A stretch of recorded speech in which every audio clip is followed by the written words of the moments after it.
good morning and welcome to Eastwood Mall.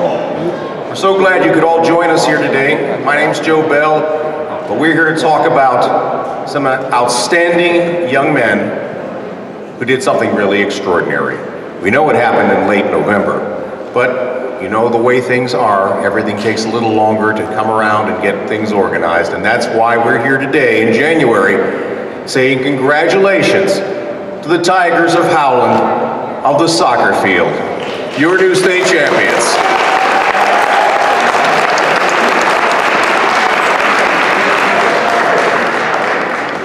The staff, management, and ownership of Eastwood Mall is so pleased to be able to honor this wonderful team after an outstanding, unbeaten season, capping it off with this state title.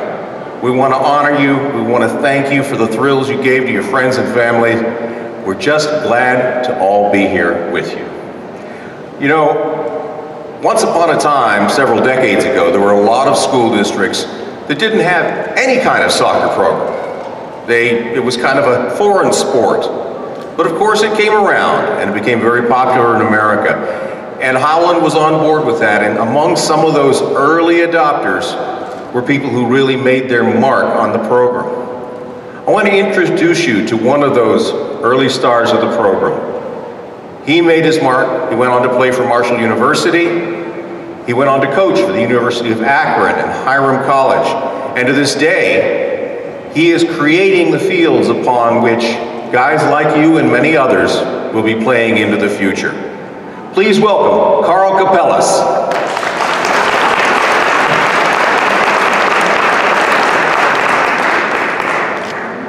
Thank you. I appreciate the invitation. It really means a lot to me. As I told Coach Stiles, as I got to see him, I was mostly excited to be here to honor you and your team. Close second was being able to have something to do that gets me out of the house. So I appreciate that. Yeah, my name's Carl Capellas. I grew up here. I graduated in '93 from Howland. My dad, George, started the program in the early '80s and coached for 20-some years before George Stevens took over and then Coach Stiles. So for me at that time, when I was growing up as a young player trying to play, there was not soccer on TV. There was not really a club scene going on, certainly no club scene going on around here. And as a young guy looking for players, looking for something to inspire me, all my passion, all my heroes were the Howland soccer players that played before me. Those are the guys I wanted to be like. I didn't miss a game. I was the best ball boy Howland has ever had. There's no doubt about it. When we were up and the clock was going down, I was throwing the ball way too far or maybe way too short. I loved every minute of it, and it really inspired me as I was growing. So that was a big thing for me. Growing up from here, being being at a place where really there wasn't a history of soccer, a place with a little edge to it. I always feel close to this place. And I've been lucky enough to play the highest level, coach the highest level that I could, and get to make a career currently out of it.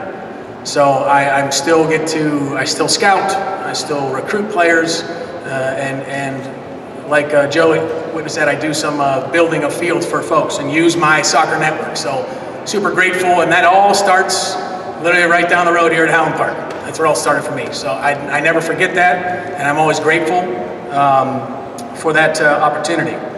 So I was very happy to see the growth of the program, the growth of soccer in the area. Now you see there are some clubs around here, there's ability, there's places, there's coaches that allow players to train full-time or get real coaching.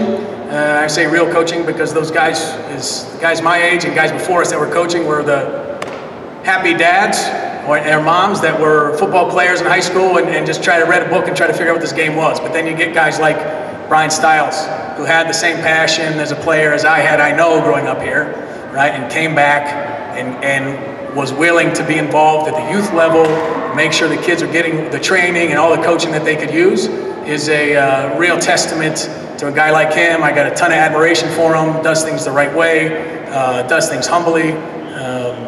It doesn't doesn't shout and scream about how great things are, but really a guy that I have a lot of respect for. So I give kudos to you, Coach, on that for sure. As part of that, having been able to make my career in this game, and I said I get to scout, I get to play, I get to watch players and teams. I got to see the team play 3 times in the past 2 years. Once was in the semifinal last year against Lexington at Barpin High School. I saw the Bay Village game this year, and I saw the final. And apart from all the stuff that I see when I watch soccer games, the fact that the team defended great, got behind the ball when they lost it, great counterattacking, good passing, some good athleticism, guys that wanted to get forward, make things happen, press high up the field, all that soccer stuff that I see. As I'm watching individual players that do certain things, you look for tendencies, all that stuff was great.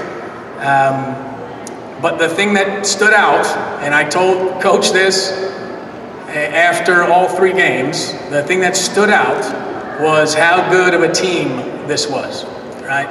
Just the team itself. And I don't mean, oh yeah, we had these great 11, 12, 18 players playing positions. I mean a team.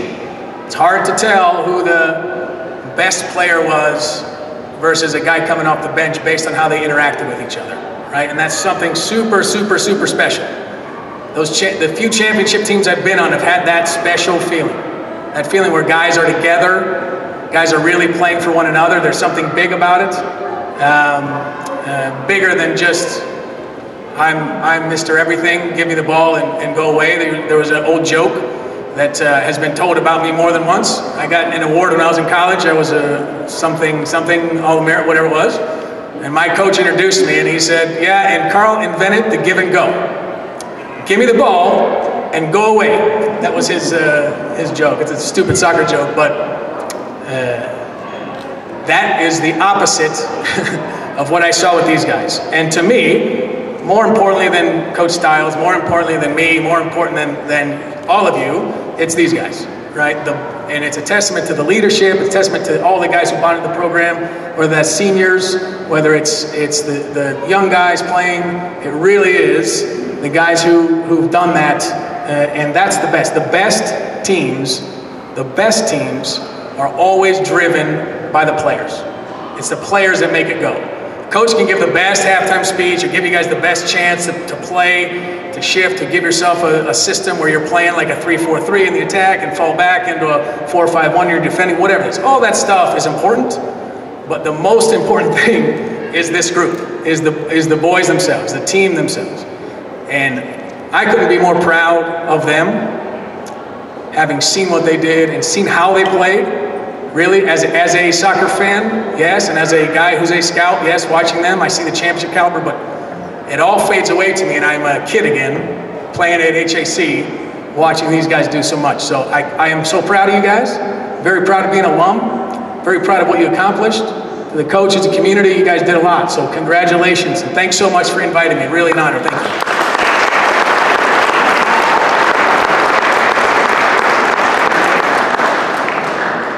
Thanks, Coach. Always great to hear from people who've spent their lives enjoying the sport. We have some folks here who wanted to come out and say hello to you. I got a call from our newly elected County Commissioner, Nikki Frenchko. She wanted to be here with you. She apologizes, but she had some exigent circumstances, couldn't make it, but she passes along her good wishes to you. Her colleague, Commissioner Frank Fuda, is with us. You'll hear from him in a moment. We have some other folks here from the Howland school system. Of course, you will be hearing from Andrea Faranek, you will be hearing from the superintendent. We have others who may be here in the crowd, and I didn't get a chance to say thank you. Ms. Altawil, school board president, is here, can't forget that. But right now, let's hear from Kevin Spiker, superintendent of Howland Local Schools. Thank you, Mr. Bell. I can kind of go back in the history a little bit here, but we have our proud past, as you heard from Mr. Capellas, and our roaring future, and current as we do with our kids that are in place right now. When this season started, and we knew that last season ended a little bit in a disappointment, but not for us, but I'm sure for the kids, because they went to that level, but they weren't able to just get to that very final phase. When Ms. Farinack and I and the board, and we were talking about what we needed to do to make sure that we keep these programs in place, and COVID-19, something that we thought would maybe phase its way out as fall came around, did not. So we kept thinking about what we can do to keep this in place for these kids and make sure that they had that opportunity, because we saw something in them that we had seen starting to accumulate through Mr. Stiles and trying to pull it all together. And I remember talking to some people about it, saying, do you see something different in them even this season that we've seen from other seasons? And they said, yeah, their heart and their minds and their conviction is so gelled, and they are so on target. Their scoring ability, their teamwork, how humble they are, and every ounce of their being, putting it into not only their academic world, but putting it into this teamwork. I can genuinely say it couldn't have happened to a better group of kids. And how excited we are as a Howland school system, and all of the people that support you guys, and all the things that you've accomplished, and how hard you have worked to get to this point. We know that it happened because of what's here and what is here. And we want to thank you for making it happen, because we couldn't be more proud of everything that you've accomplished. So keep moving forward, be roaring tigers, and know that we stand behind you, whatever your endeavors are, as you continue to move forward, either with the team or in your schooling or anything outside of here. I want to thank, obviously, Mr. Cafaro and all of the individuals who have helped put this together, and Mr. Bell, and all of the people that we know who care about the great things that happen in this valley, and this Eastwood Mall, and the placement of all the things that they do for us in our community. Go Tigers, keep roaring forward. Thank you. Thank you, Mr. Spiker. Neglected, I think, to say hello to Howland Township Trustee Matthew Van Such. How you doing, Matt? Thanks for coming again. Appreciate that. Right now, I want to tell you a little bit of something about the Cafaro Foundation, which is the charitable arm of our company. It was established back in 1997, and over the years, it has given millions of dollars to schools, hospitals, churches, many, many other worthy causes throughout the country. And one part of that philanthropy is a very soft spot for education. These trustees of the foundation think it's very important to recognize the achievements of young scholars in the area, and that's why we're here today. I'd like to introduce one of those trustees, the co-president of the Cafaro Company, William Cafaro.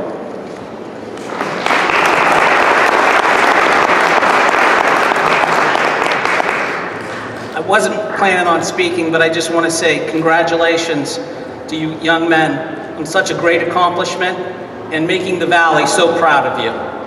And with that, we'd like to offer a token of our appreciation to Howland High School. This is a $10,000 check for Howland High School on behalf of the state championship soccer team.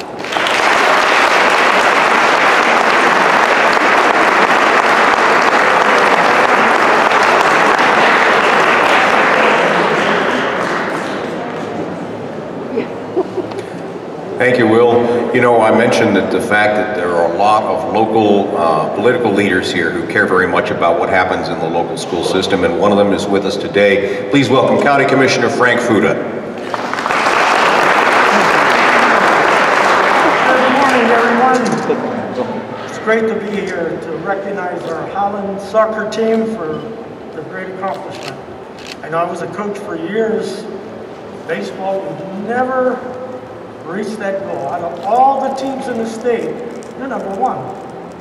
That's a great accomplishment.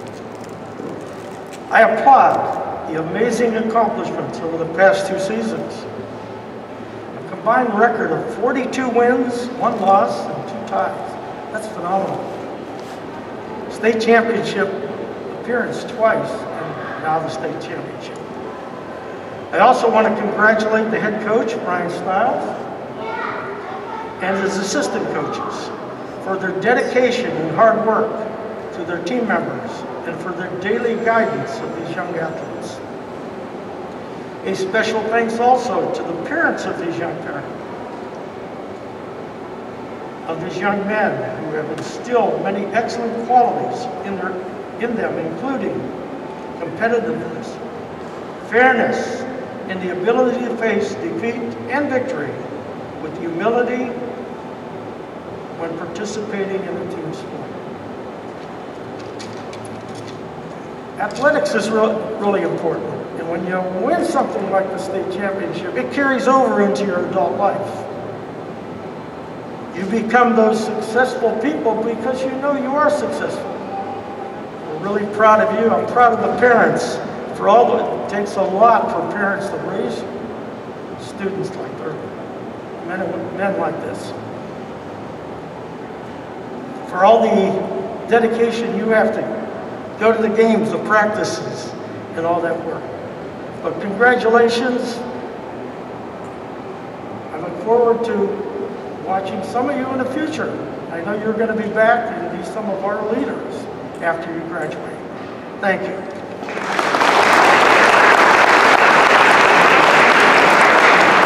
Thank you, Commissioner. You know, as good as these guys are, they probably would never be able to achieve what they've achieved without the help of some very important people, and that's their coaches. And that's why we want to hear from head coach Brian Stiles.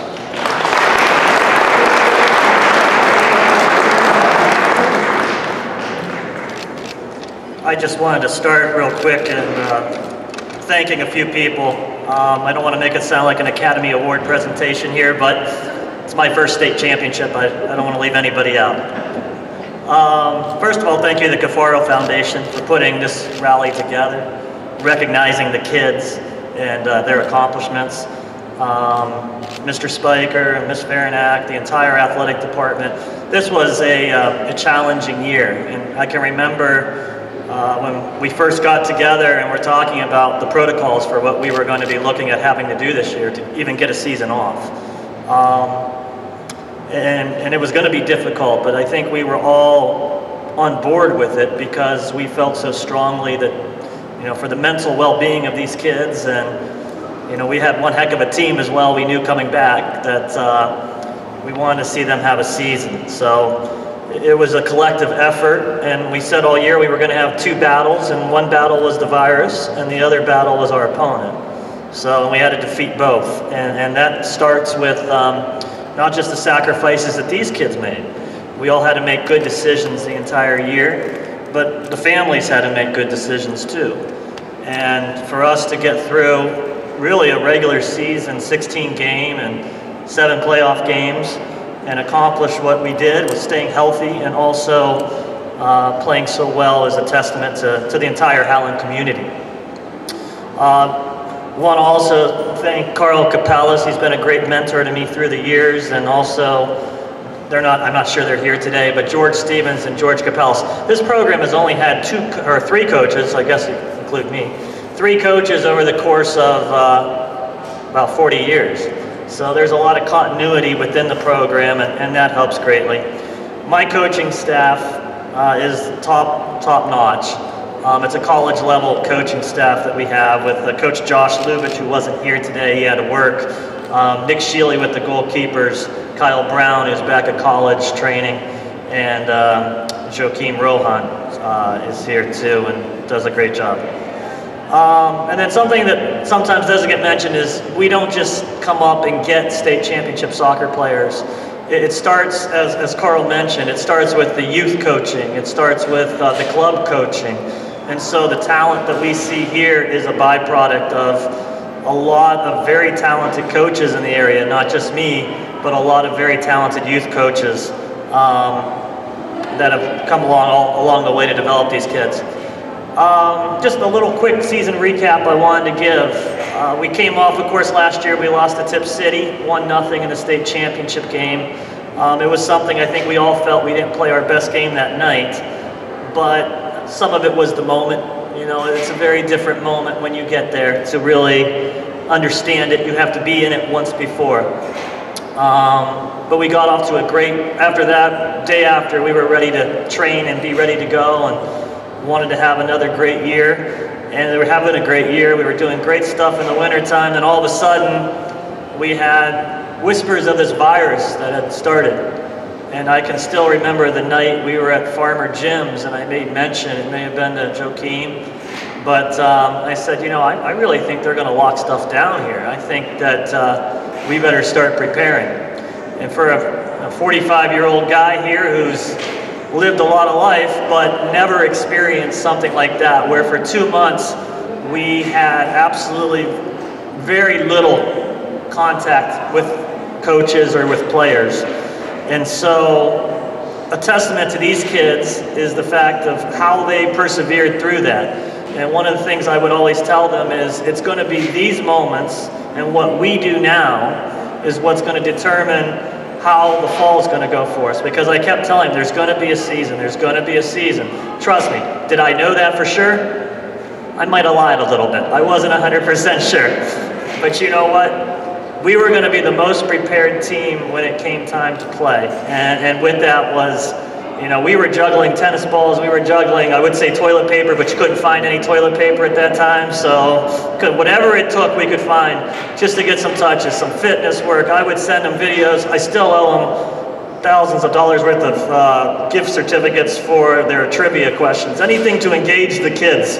I would tell them Howland trivia and they get a $20 Chipotle gift card. Well, those are coming. Anything to keep them going. But realize what these kids lost, a lot of these seniors. You're talking about a year where it's very important that you get out and you showcase yourself around the country so that you can get college offers and whatever comes along with that. And these kids lost tournaments, they lost showcases, they lost all of that. And now finding, because the NCAA has a situation now where kids aren't losing eligibility, a lot of them are having very difficult times trying to find roster spots for the fall for colleges. So these kids, sometimes I think we tend to think of as a generation, a selfish generation. This is the group of kids have sacrificed more than I know my generation ever did during this virus. And I think that, to me, is the most proud accomplishment I've seen in them, is how they persevered through it. You know, when there was little hope, they kept coming. And they just kept coming to practice and kept coming to practice. And we would just keep getting pushed back on games. And but they keep showing up, so we started inventing black versus white games, if you guys remember. And we'd have no parents in the stands, but we'd have all the parents outside of the fence area trying to gawk and see what they could see. And we had videos streaming and everything else. And the thing I saw in the kids that night was the joy that they had from playing the game. And that made everything worthwhile to me, in that seeing that they're happiest. You don't really appreciate something until it's taken away from you. And so when they got that back, I saw the joy in their eyes, and I can still remember Lucas saying, you know, I'm hoping that we have a season, and if we don't, this was one of the great wins we ever had, and it was a black-white game. All right, so that's kind of where we started. Along with symptom checks, masks, the constant yelling of social distancing, right? As I told the kids, we purposely marked the soccer field, which is a football field, with 6-yard with markers for every yard, so we knew what 6 feet looked like. So we used the football field for that, and the kids were very good about it, as evidence that we didn't have any issue the entire season. We finally got the green light, and I think a special mention has to be to the Ohio High School Athletic Association too, who was steadfast in wanting these kids and realizing the importance of the mental well-being of these kids to get a chance to play. And Lieutenant Governor John Husted and of course Governor Mike DeWine, who, when a lot of states were hesitant, Ohio pushed forward, and it worked out. We knew it was going to look different this year. And that's one thing I told the kids. We're used to a massive student section who we miss greatly this year, and hopefully we can get back next year. We miss the fans in the stands. You know, parents are nice fans, but it's always nice to have those students up there making a little bit more noise. So we knew it was going to look different, but it was worth every minute of it that we had. The kids finished up this year going 15-0-1, and to think about what they accomplished with goals scored, they scored 101 goals in a season. That's in 16 games. They gave up 5. It's almost pure domination.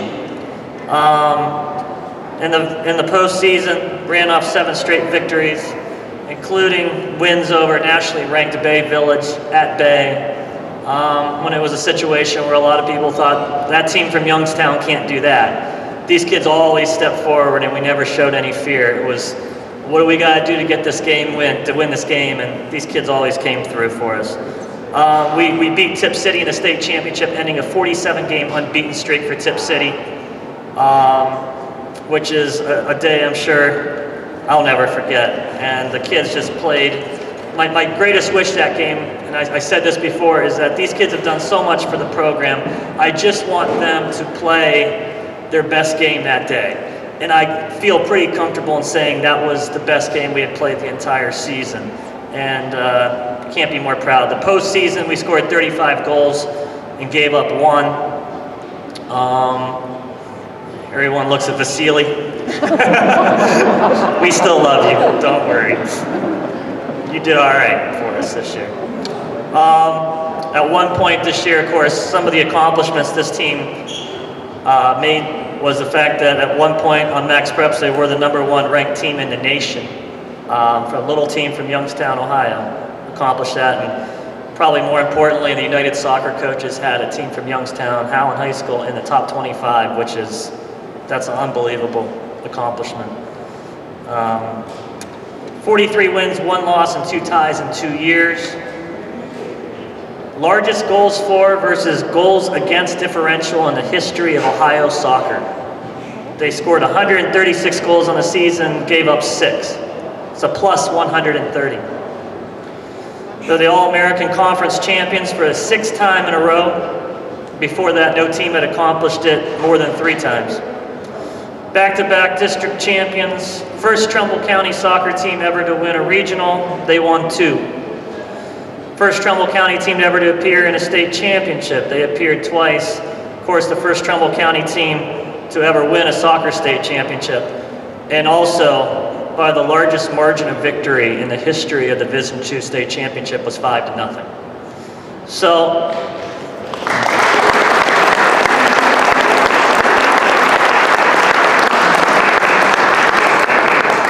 I'll take this word out, arguably, I'll take that word out and I'll say, I won't even say my opinion, I think the stats back me up. This was the greatest Division II high school soccer team in the state of Ohio in history.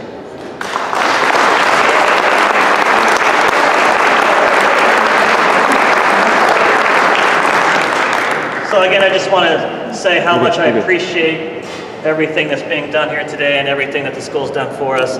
I think we want to introduce the players at this point. And you know, there's one thing about being a coach. You become a much better coach when you get good players. So that's one thing for sure we have. So I want to make sure we introduce the kids. This day is about the kids and what they've accomplished.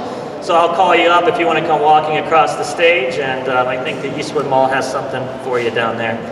Our captain, Gabriel Altawell.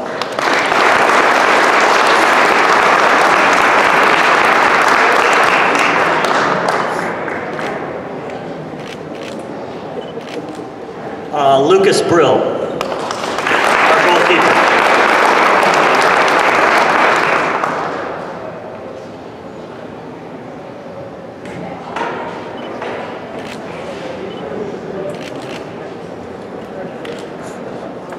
Pasquale Carnante.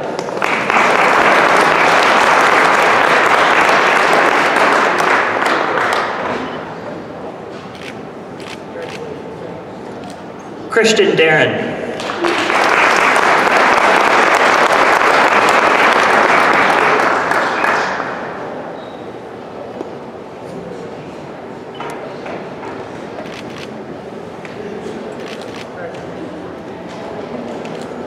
Dylan DePiero.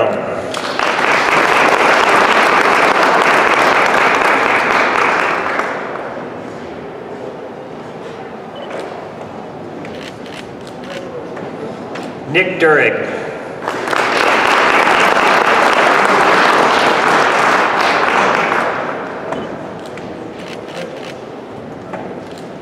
Miles Gamachia.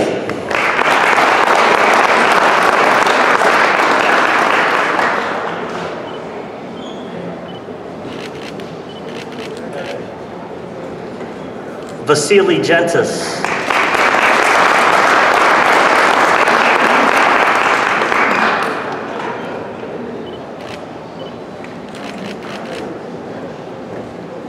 Pano Glaros.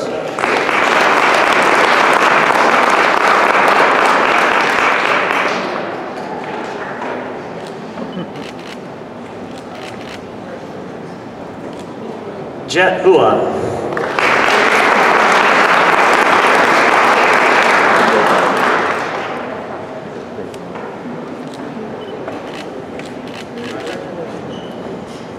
Jack Kenny.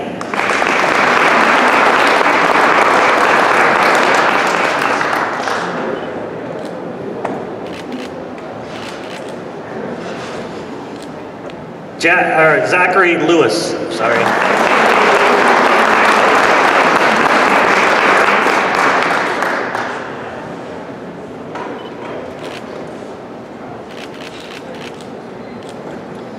Gabriel Lisi.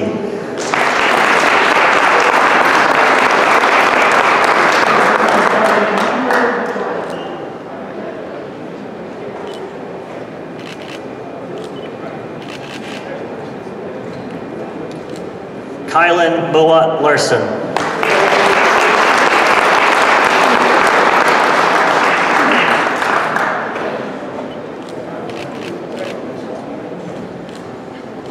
Max Paris.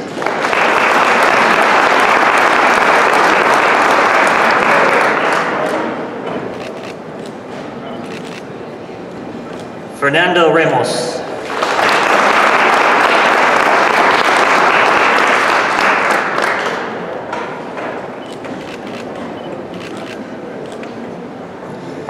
Nathan Rollison.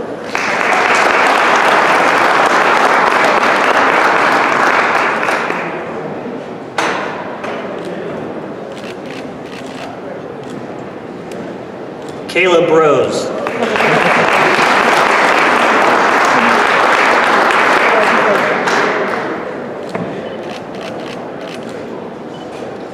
Spencer Rose.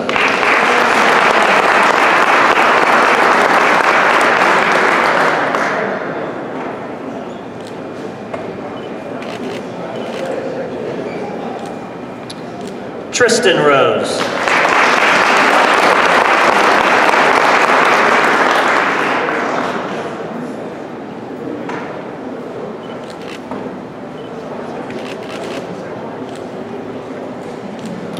I know Carl mentioned that he was the greatest ball boy of all time, but there might have been somebody who over